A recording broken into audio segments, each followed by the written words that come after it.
for the Ford Focus. Alongside him is his teammate, his fourth front row start of the season. Next is the two Silverline Chevrolets of Alex McDowell and Jason Plato. Then Matt Neal and Andrew Jordan make up row number 3. Matt Neal needs some points here today. Paul O'Neill and Rob Collard on the next row. Then James Nash and Gordon Shedden. Shedden didn't qualify particularly well in his Honda. Stephen Kane next up in the Airwaves BMW ahead of Tom Boardman. They're on row 6. Row 7, we've got Matt Jackson in the other Airwaves car. Then Dave Pinkney, John George and Andy Neitz. There is Andy starting from the 8th row. Lee Wood is on row 9 with Arthur Forster, the first of the Forster Motorsport BMWs. Phil Glue next up after problems. Martin Depper also didn't get a run in qualifying. Martin Johnson wasn't even here. He was at a wedding, but he is here today and he starts from the back of the grid.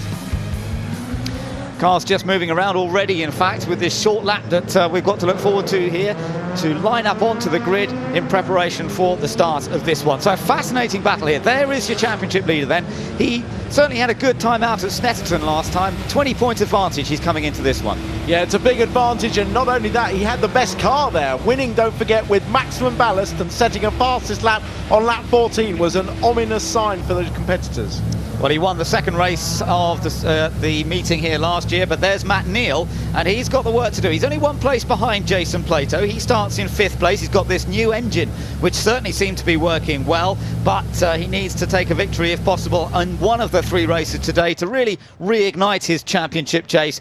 But all of them have got to deal with these Ford Focuses, the LPG-powered cars that are on the front row of the grid, which have been penalised, remember, since qualifying. How fast will they be? Nobody quite knows. We're going to find out. Round 19 of the Dunlop MSA British Touring Car Championship on the Silverstone National Circuit, about to get underway. Lights out, away we go, and both front row men getting wheel spin, but they do get off the line, and it's Onslow Cole who gets across in front of his teammate Tom Chilton, and followed by the 2 Chevys right behind. Plato going ahead of McDowell. Yeah, good start, Plato. Oh, that's Matt Neal gone very wide.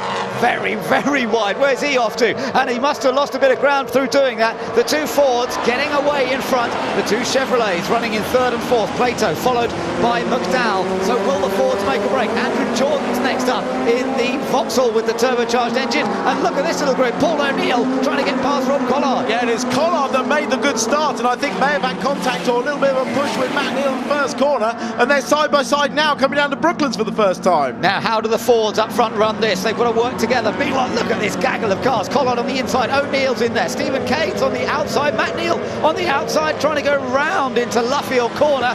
Not sure he's going to do that on Paul O'Neill. Slots back into the line. Yeah, finally getting in line. Well, they're not in line. In fact, Paul O'Neill coming out very tight from the corners. It come through Woodford first time to complete the first lap, and it's Paul O'Neill and Matt Neal, good friends, side by side into Copse. Yeah, this is great stuff, isn't it? Paul O'Neill on the inside there with the blue windscreen stripe. Matt Neal going to the outside of him, and he goes wide again for the second lap in succession. The car bobbles over the edge. Now, where does he come back?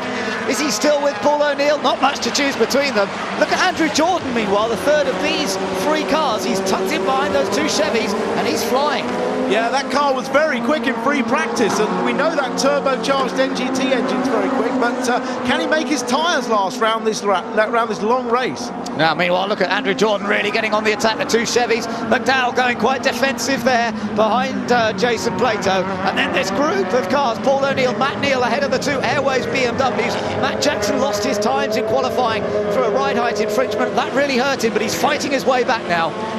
Yeah, Matt Jackson, he was well up in qualifying before losing that time, and literally only had time for 2 flying laps at the end of the session, having readjusted the ride height. Well, you're on board with Matt Jackson then, who had those problems. Race winner here last year when he was driving for Chevrolet. Chevrolet had a 1-2-3 finish with the older Lassetti here at Silverstone, but he's tucked in behind his teammate Stephen Kane. Lovely view as they go through Copse corner. Yeah, Jackson actually came, I think, from about 13th to 1st back in 2008. It was a really good track for him. Yeah, he loves this place. Let's see what he can do here. The BMWs always get better and better as the race progresses, so that's what we're looking for here. Yeah, they would have been very pleased to see the sun out today. It'll make it hard work for the front-wheel drive cars. We have seen the Fords suffering with tyre problems later in the race, and certainly this is quite a front-end track. A lot of too tight hairpins at the Fords, and other front-wheel drive cars have to really work their front tyres, putting the power down. So we may see that be a factor later in the race. But certainly the initial assessment is that those Fords have good pace still, despite the restrictions TOCA put on them. Lovely view from the onboard camera in the front bumper of Matt Jackson's car. He's in 10th. His teammate right ahead of him is Stephen Kane in 9th place. They're the leaders. It is still Tom Onslow-Cole, Tom Chilton, Plato 3rd, McDowell 4th, Andrew Jordan in 5th place. Then a little gap back to the first of the BMWs, and it's actually the WSR car of Rob Collard. Yeah, David Pinkney up in a good position. He's up in 11th. He's made some good progress again, using that turbocharged NGT engine Vectra to good effect.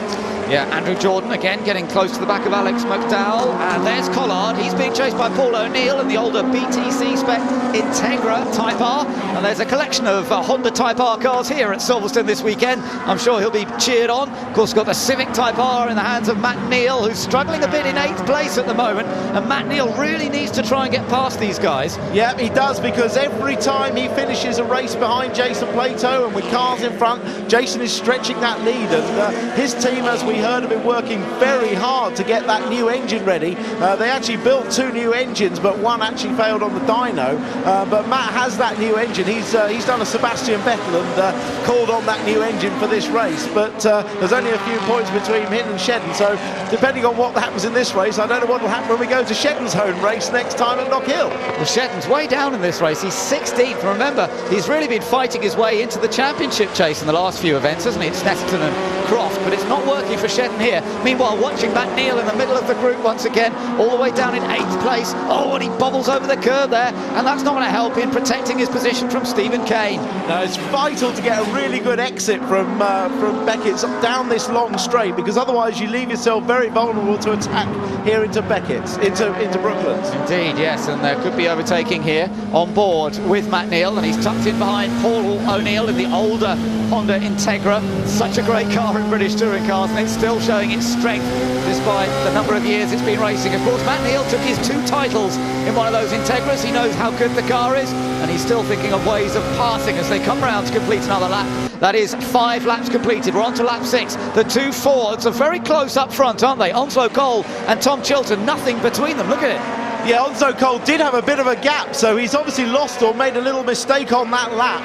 Onslow-Cole and Chilton, similar lap times, but definitely slower than Plato now in 3rd place. The interesting thing is, will those Fords burn up their front tyres a bit more than the Chevrolets behind them as this race progresses? We're sort of expecting that. Remember, these Fords are being run in a configuration they've never run before. They've never run with the boost and restrictor levels that have been handed to them overnight, so they're still learning these cars at the moment. Yeah, I mean, that's only going to affect their straight line performance. It's not going to affect the handling, the tyre wear or anything else. It's purely going to affect their top speed, because everybody felt, I think, that having a 7/10 advantage to the next make of car on the grid, when the next 10 cars are covered by 7/10 was probably too much. But they're still going to have to work hard to keep these 1-2 positions. Yeah, and they're not breaking away by very much, are they? Onslow-Cole, Chilton, then Plato, McDowell, Jordan. There's Collard next up. He's chased by O'Neill. Then Matt Neal, Stephen Kane, Matt Jackson, Pinkney, as you say, going well in 11th. James Nash is in 12th. Tom Borman is in 13th place. Andy Neat is in 14th place. Gordon Shetton all the way down in 15th position. And Phil Glue, good to see Phil back in British touring cars. He's in the Seat, powered by the new generation touring car engine as well, and he's currently running in 16th place. Yeah, I think they've done a really good job, actually, special tuning to get that car out. And interestingly, that's based on the Seat turbo diesel car, and the NGT engine has a very similar weight distribution. As sliding up the inside of the Neal goes Stephen Kane. Yeah, he took advantage there of the tiniest gap, and now Matt Neal gets back at him. He gives him a little punt into the right-hander at left field, and Matt Neal retakes the place, but he's lost one again to Jackson. Well, not sure what happened there. He obviously slowed himself up in attacking Kane, didn't he? And Jackson's not going to let him off the hook. And Kane will be very eager to get up the inside behind his teammate and dish a little bit of that back out. I can see it coming. Yeah. Watch Kane. Oh, Jackson on the inside. Watch Stephen Kane right behind the two of them. Matt Neal gets squeezed out wide. You're right. Look, Stephen Kane's going to have a chance to get in here. Matt Neal still fending off that BMW, but now Jackson's got the inside line. Oh, this is all getting a bit physical. They're going way wide, and Stephen Kane takes them both. Yeah, and so also going through, I think, was Pinkney. So he's, oh no, and he's run wide. He's got a problem. Yeah. Oh, Pinkney just slipped through as well, and then hit a problem instantly. You have to ask the question, should Matt Neal be getting involved in this kind of fighting when he's desperate for points? Maybe that's the reason he did get so involved, but he has pushed himself further down the order, and this is just handing Jason Plato more and more an advantage in the points. It is. I mean, as Matt said before the first race, they knew this was going to be a difficult race for them because, he's got up the inside of Jackson. That's Shedden with Jackson. You're right, that's Shedden who's caught up all the way through, but the Honda guys knew that the Civic is a great handling car, really good on its tyres in every department, but on a flat-out straight-line blast, a hatchback car is never going to be as aerodynamically efficient as some of the other cars.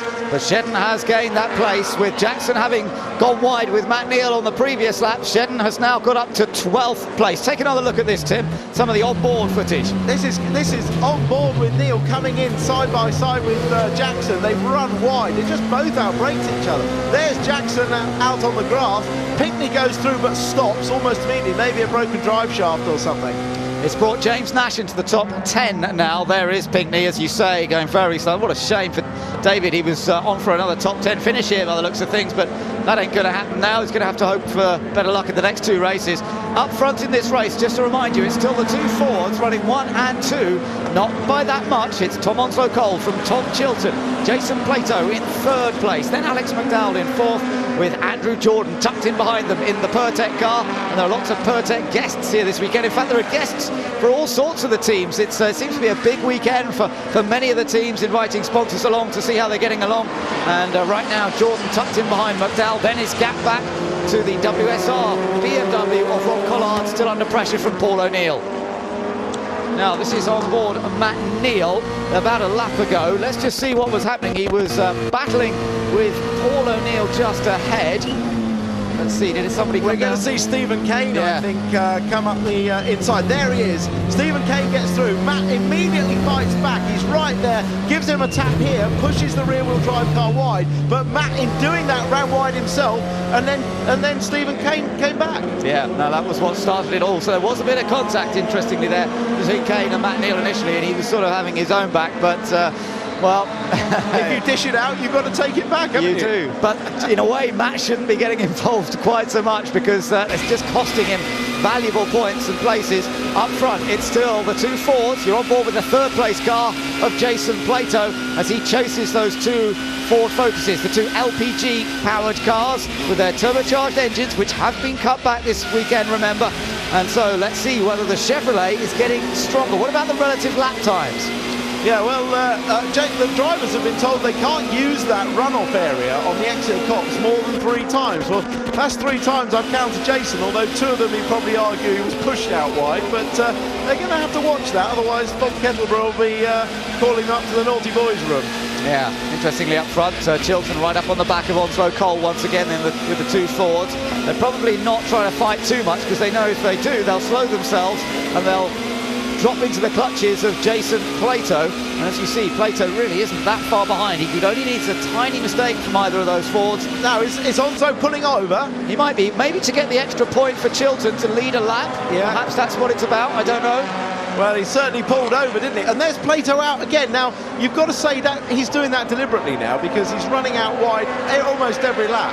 He's got a chance here, isn't he? He's very much closer to the back of Onslow-Cole's car.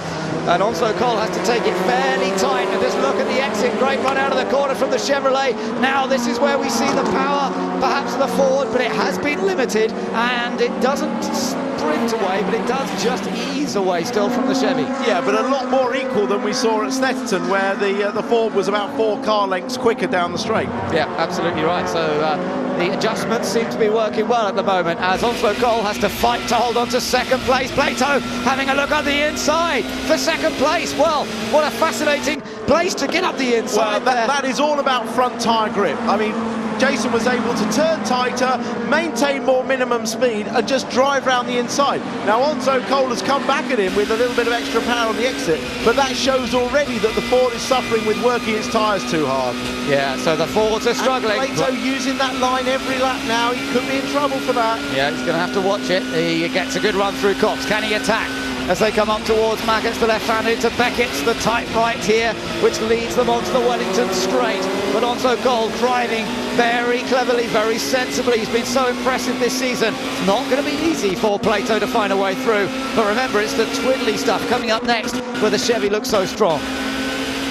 Yeah, watch again through here. Hopefully we'll stay on board with Jason. Just see how much front-end grip he's got. He's carrying good speed, hitting the apex there at Brooklands. Got more speed, closed up immediately on the back of Onsoco. This is, well, he had so much extra speed, he ran into the back of him. He did. It didn't help him because he's now lost speed off the corner. Yeah. But it just shows how much more grip that Chevy's got around the tight stuff. Good correction from Onslow Cole. There's Jason's dad chewing furiously in the anxiety of the moment as Jason tries to put the pressure on the Fords, and now he's put himself under pressure from his teammate Alex McDowell. Again, they both bubble wide over the exit. Look at Andrew Jordan tucked in behind them as well, so they can't afford to fight each other too much, otherwise that Vauxhall will be through as well. And just for a moment the Fords have been given a little bit of respite. Yeah, very good race by Andrew Jordan. He's really come through because look, there's nobody behind him close by, so it's going to be a battle between these five, and Jordan is very handily placed. Yeah, as you say, very fast in free practice yesterday. We've seen him win a race already this year. Plato has to defend from his teammate. No team orders there clearly between Plato and McDowell. McDowell's racing for his own result. Remember, he's qualified well on a number of occasions, McDowell, but the youngster's only had one podium this year. Oh, and he's really getting into it here with Plato. It's great, isn't it? He's not at all frightened or intimidated by his teammate. Now, I mean, obviously they've been told no, on no account can you take each other off or do anything dangerous, but you know, he's signalling his intent as he has every right to do, and Alex is really driving well at the moment. Yeah, it's good to see from him. He needs a couple of good results just to boost the confidence in race terms. Look at Jordan right behind them though, looking one way and the other, but he hasn't quite got the speed. But again, you get the idea that the engine in Andrew Jordan's car very evenly matched to these Chevys. He's got a new engine himself this weekend, doesn't he? Yes, he has. I mean, they're all working very hard, aren't they, to counteract the top speed advantage the Ford had. And you know, it's good to see the teams working hard, and Alan Gow is certainly getting the equivalents a lot more equal now. Yeah, it takes time, as he said it would, to get the adjustments right, but looking very close in this race. Chilton is still leading this race. Remember, the two Fords did swap around a lap or two ago. I wonder if they'll swap back again as Plato goes a bit wide out of Luffield, and that gives McDowell a chance to get alongside. Will the youngster go for it? Well, he tucks in behind once again as they come through Woodcote Corner to complete another lap, and Plato holds on to third for the moment. Tom Chilton leads. We're on to lap 16 out of 22. Yeah, don't forget that Jason does have 45 kilos on board, which he had to carry in qualifying and this first race, whereas Alex has none, and that should make a difference around this short circuit of 0.3 of a second, so quite a bit. Yeah, so there's definitely the edge there for McDowell, but for Plato, he wants to hold on to this position. He really wants those extra points for third place, whereas McDowell, of course, wants to try and get another podium. Behind them, Andrew Jordan's just dropped back a little bit over the last lap or so. He's just lost a couple of car lengths as he heads down towards the left-hander. Up front, it's still the two Fords. Now, what's going on behind them? Rob Collard is still holding on to 6th place. There he is in the BMW. Behind him, Paul O'Neill. Then it's Stephen Kane chasing hard as he can at the moment. Remember, in the independent points as well, Stephen Kane is battling with Tom Onslow Cole, and Onslow Cole looking to get a good gathering of points here in this race, so Stephen Kane will want to try and get through if he can. But Rob Collard leading this particular queue, holding on to 6th place in the WSR car, the number 6 machine there, ahead of Paul O'Neill and Stephen Kane. Then Matt Neal still holding on to 9th place. It's not really good news for Matt Neal though. He desperately wants to move up the order from here, get that Honda past the BMWs and the Integra, score some more points. Shed, meanwhile, running very wide there. He's down in 11th place. We're on board with Matt Neal here though, as he tries to get into a little bit closer to the back of Stephen Kane's car. Matt Jackson, by the way, is down in 13th place after that contact they had earlier, and Matt fighting about 2.8 seconds ahead of Phil Glue. Andy Neat still running, Lee Wood, and Paul O'Neill going very defensive to the left as they head down towards the left-hander of Brooklands. And Stephen Kane almost had a chance to look down the inside, but had to back out of it. And Paul O'Neill just holding on for the moment to that 7th place. Turns it a bit deeply there into Luffield. There's a little bit of a touch from Stephen Kane, but still no way through. And all of them still bottling up behind Rob Collard. In the background, you just saw James Nash coming through. He's in 10th place in the black Vauxhall. Shetton is in 11th place. Baldman is in 12th. Jackson 13th. Glue in 14th. Andy Neat 15th. And Lee Wood holding on to 16th place ahead of John George, Martin Johnson, Arthur Forster and Martin Depper. Everybody still running in this race. That's good news, but are they going to keep it that way throughout the 22 laps? There's Tom Boardman just going through Behind him, the gap back to Matt Jackson had that contact. I don't think that car's quite as straight as it was when it started this race, and I'm not sure that Matt is able to lap quite as quickly as he was before that contact. The two Fords are still up front. The two Chevys are still battling over third position, and still Collard fends off the others behind him. There's Jason Plato with Alex McDowell tucked in behind. McDowell has a tighter line into Luffield there, and Plato just sort of allows that to happen, but still holds on to third position. Definitely Andrew Jordan seems to have dropped back a little bit more over the last couple of laps. Perhaps as the tyre wear becomes a factor, the Vauxhall not quite able to maintain the pace of the Chevrolet Cruze. Turning into Cops Corner, Jason Plato. Is he going to run as wide this time? No, in this time he behaves a bit more. He stays within the environs of the track, and he's still chased hard by the youngster Alex McDowell. Young man who managed to break the gear lever when he changed up off pole position at Snetterton last time out, if you remember. Maybe got a bit too carried away. Thankfully they got the car repaired and sent him out in the next couple of races, but still desperate to try and get another podium finish here is Alex McDowell. But Plato will do all he can to protect his position. Into the left-hander they come, and again McDowell's got a little chance there. Cannot afford to take his teammate out though. That would cause untold disaster in terms of that championship chase. So he slots in behind once again and behaves himself as they come around this time to complete 19 laps to go on to lap 20 out of 22. And I wonder, are the two Fords going to hold position, or will they decide to change? I don't think they will. Looks to me as though Tom Chilton has eased away in front in this race. Just looking further back here, Rob Collard still in 6th, 7th place for Paul O'Neill, 8th place for Stephen Kane. And Paul O'Neill, of anybody, perhaps the one with a chance of putting a little bit of a challenge on to Rob Collard here.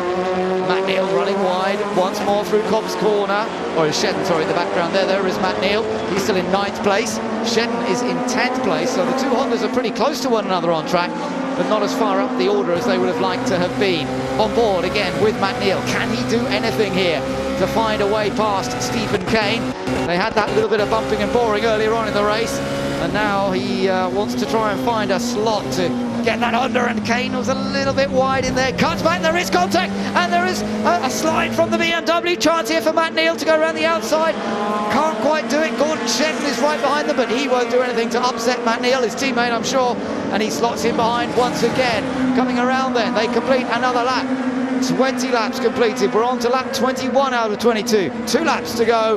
Not much to choose in this race that's going on for 8th place. Stephen Kane still holding on to it. Let's take a look at what happened here. And Kane was just a little bit wide turning in. There was a chance for Matt Neal, gave him a little nudge. A good correction from Stephen Kane, who sorted it out well. And this was the onboard view. You can see the gap wide initially, but then it closes.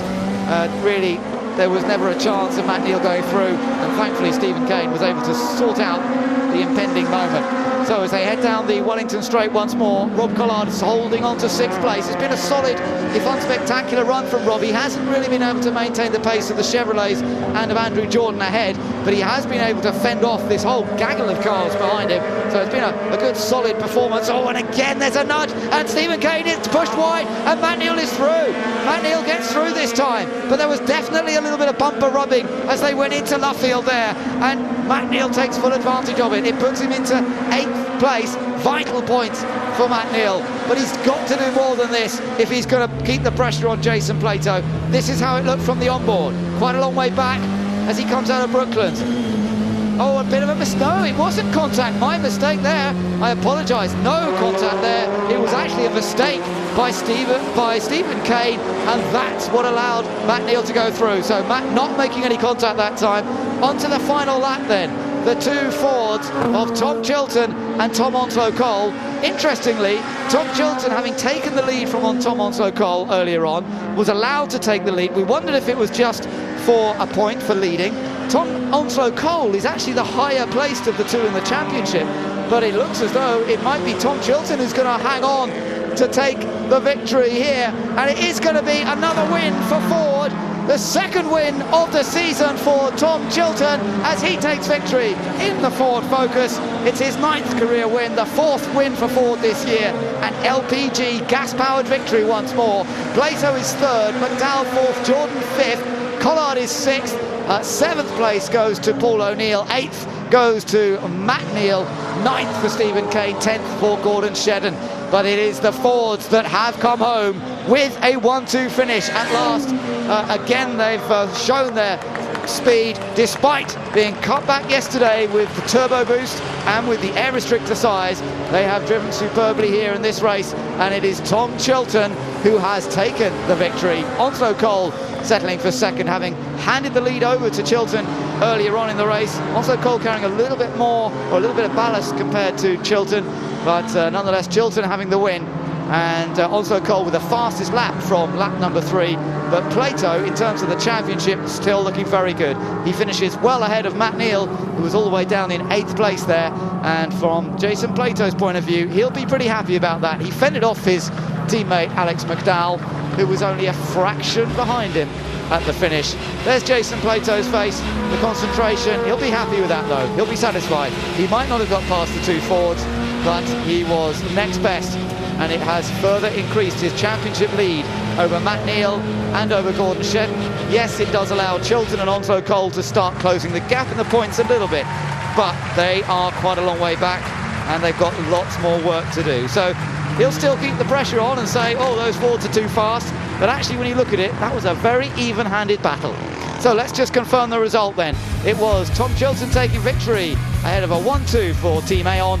Tom Onslow Cole in second, Jason Plato in third, the 2 Silverline Chevrolets together throughout the race. A good 5th for Andrew Jordan in the Pertec Racing Vauxhall, then Rob Collard in the WSR MG, Paul O'Neill in the Sunshine.co.uk car, ahead of Matt Neal, Stephen Kane and Gordon Shedden. Outside the top 10, James Nash, Tom Borman, then Matt Jackson involved in a little bit of bumping and boring with Matt Neal. Phil Glue finished in 14th place ahead of Andy Neek, Lee Wood, John George and Martin Johnson, with Arthur Forster and Martin Depper bringing out the top 20. So in terms of the points, let's just see what that's done. It's further increased Jason Plato's lead. He went in with a 20-point lead, and now it's up to 27 points. Gordon Shedden not able to make much progress, and actually Tom Onslow Cole there tied on 128 points. Onslow Cole's got a good chance of challenging Matt Neal for second place in the points. As you can see, if he has another good run in race 2 here, Onslow Cole could become Jason Plato's nearest challenger.